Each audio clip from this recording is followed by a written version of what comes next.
Gâteau géant dans un concert de feux d'artifice et des pas de danse non moins géants des dirigeants de la Sicaré et partenaires. Dans cet auditorium du Sofitel Hôtel Ivoire, c'est la fête à la Sicaré avec le sentiment du devoir accompli après une semaine d'intenses activités.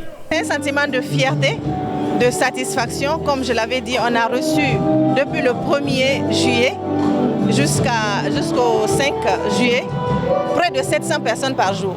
Depuis le début des séminaires vie et non-vie qui se sont déroulés à l'hôtel Pullman et l'hôtel Ivotel, nous avons vu l'engouement que les séminaires de la Sicaré ont vraiment inspiré aux gens, ainsi que le rassemblement autour des cérémonies marquant le 40e anniversaire de la compagnie. Nous sommes fiers, nous sommes honorés de recevoir autant de gens de la CIMA. Sentiment de devoir accompli, mais en plus, selon le directeur général de la Sicaré, c'est aussi un sentiment de challenge futur à relever. Et nous sortons de là avec des recommandations très fortes.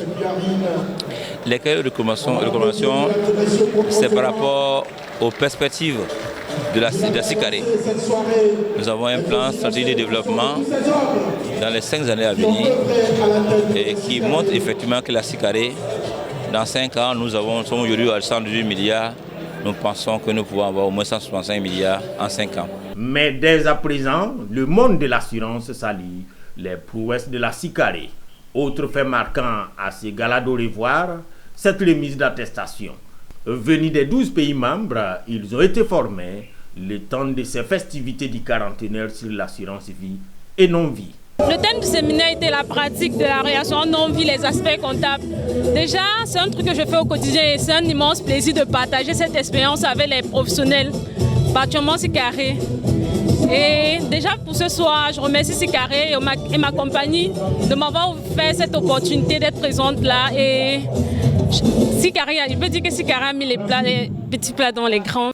C'est en 1984 que la Sicaré a démarré officiellement ses activités. 40 ans après, la compagnie, outre son siège à Lomé, au Togo, dispose des sièges régionaux en Côte d'Ivoire et au Cameroun. Son tableau comptable 2023 affiche 117 milliards 500 millions de francs CFA de chiffre d'affaires, 10 milliards de francs CFA de résultats nets, 60 milliards de francs CFA de capital et un fonds propre de 104 milliards de francs CFA.